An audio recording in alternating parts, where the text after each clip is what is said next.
Today, on Martin Luther King Jr.'s Day, we will be reading T.C. Whitworths from his personal collection, What Martin Luther King Jr. Meant to Me, a dramatization.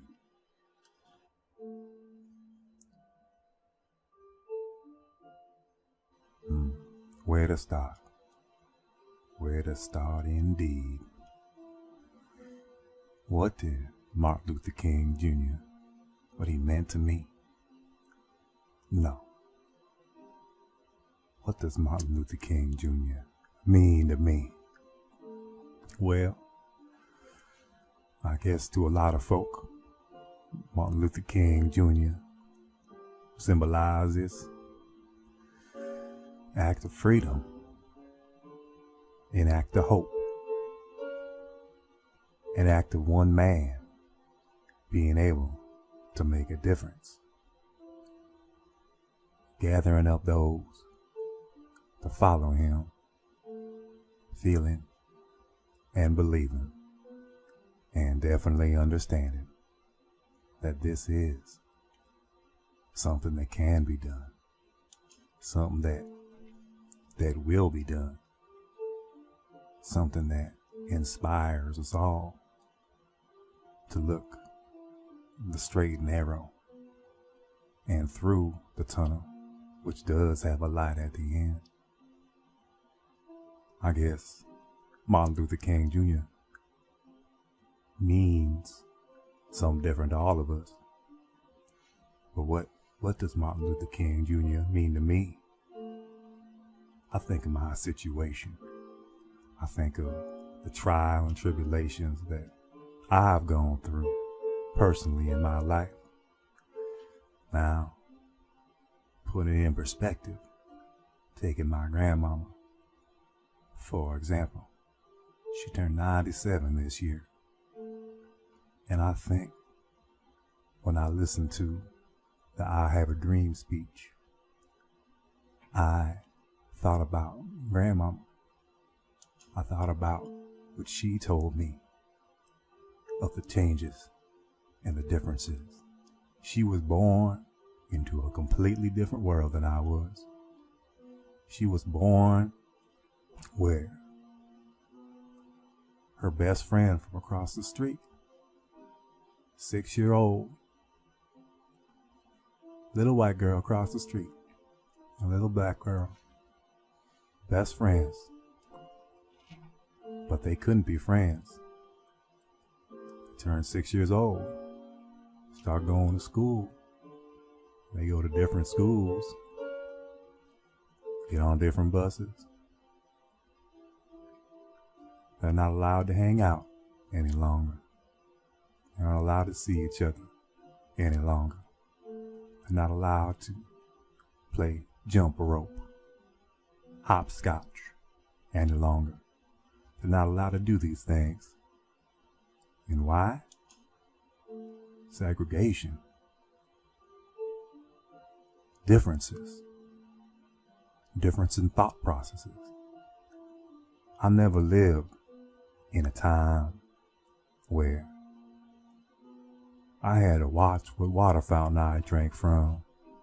Heck, most people won't even drink out of a water fountain now. But it sure doesn't say why it's only anymore. Have to watch out what bathroom you go into. Being at the club or at a basketball game, seeing a beautiful girl, and if she's not the same color as you, I don't have to worry about going up to her and saying, "Hello there, missy." And I don't have to worry about the police looking at me strangely, at least for the most part. Don't have to worry about everybody else in the rows looking at me strangely, at least for the most part. Now, I ain't saying that the world is perfect. I think over the last year or two, we've really seen a measuring stick and a tool to it. That we've seen that the world is really not as far ahead as we thought. No, I don't think that we convinced ourselves that it was. We convinced ourselves that this world was farther ahead than it is. But let's be truth. On a Martin Luther King Jr. Day, thinking back to how it was and how it is. I ain't saying it's perfect now. I ain't saying when a black kid gets shot wearing a hoodie by a damn security officer. I ain't saying that's right. I ain't saying those things are right. I ain't even just saying that. Saying down in Texas, church gets shot up. Down in Las Vegas, when a concert gets shot up. I ain't saying. But things may not have changed as much as we thought.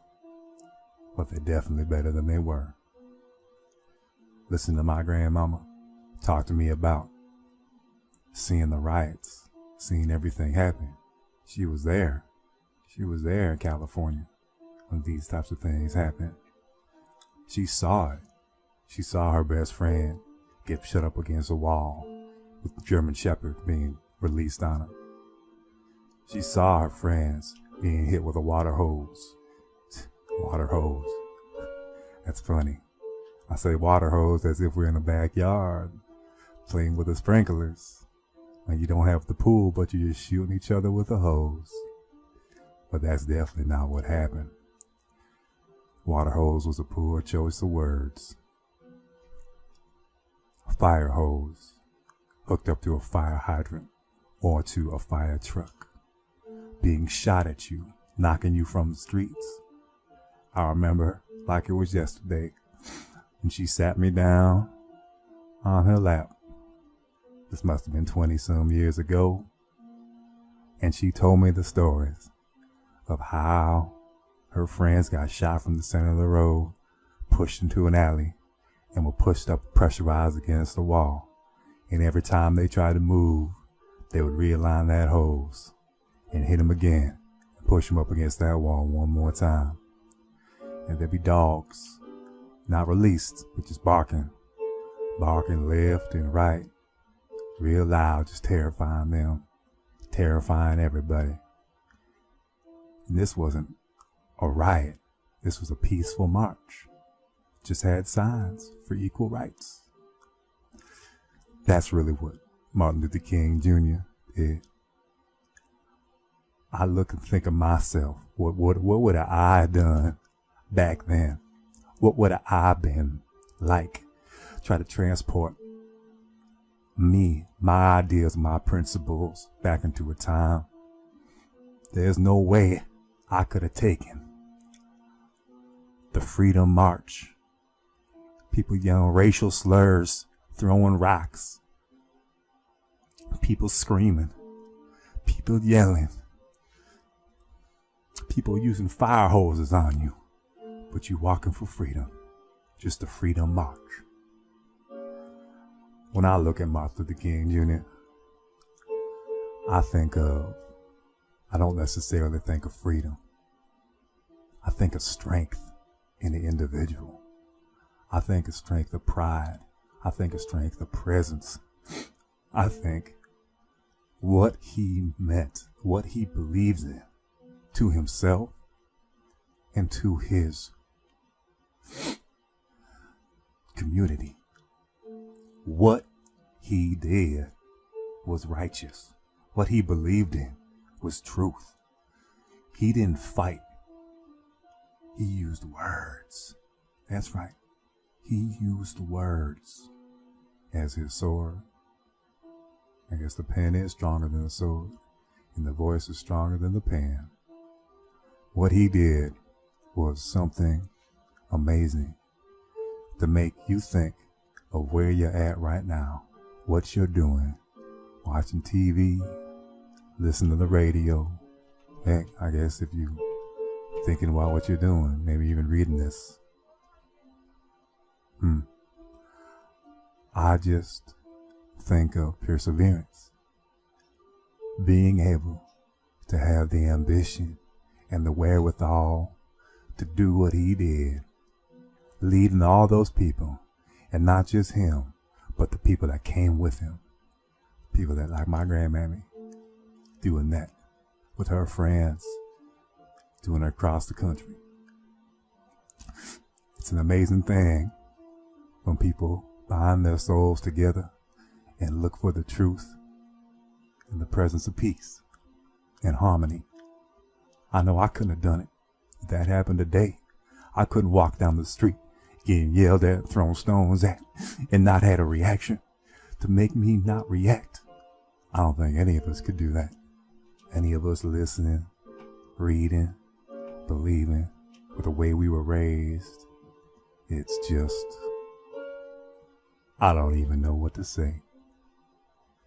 I'm just writing here down how I feel and what I thought the one time and the one day that I did what it was true. That was true to my heart at the time. Such a conflicted write-up of what Martin Luther King Jr. meant. I wrote it again. What he means. What he means to me. And his ideals. The ideals of a man with a dream of having little white boys and little black boys and little white girls and little black girls and people of all colors, all kids of all colors playing together, not being separated, not being told who you can't be friends with. Like my grandmama, she lost her best friend. What would I do today if I lost my best friend?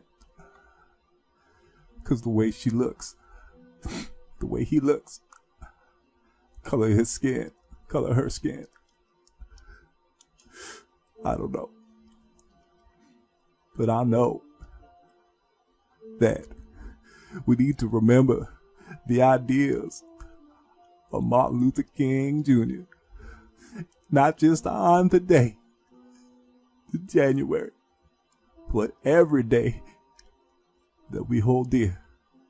Hold it close to your heart, because if we don't remember the past, it will repeat again and again and again. We've seen it throughout time. A circulation, a circular, constantly repeating itself. We need to look at history and make sure it doesn't happen again.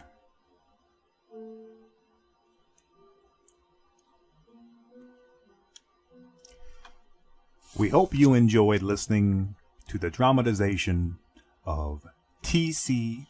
Whitworth's personal diary of what Martin Luther King Jr. means to me. Read to you by Wisdom W. Wisdom. Music performed by Wisdom W. Wisdom. A Words of Wisdom production. All rights reserved to Words of Wisdom 2018.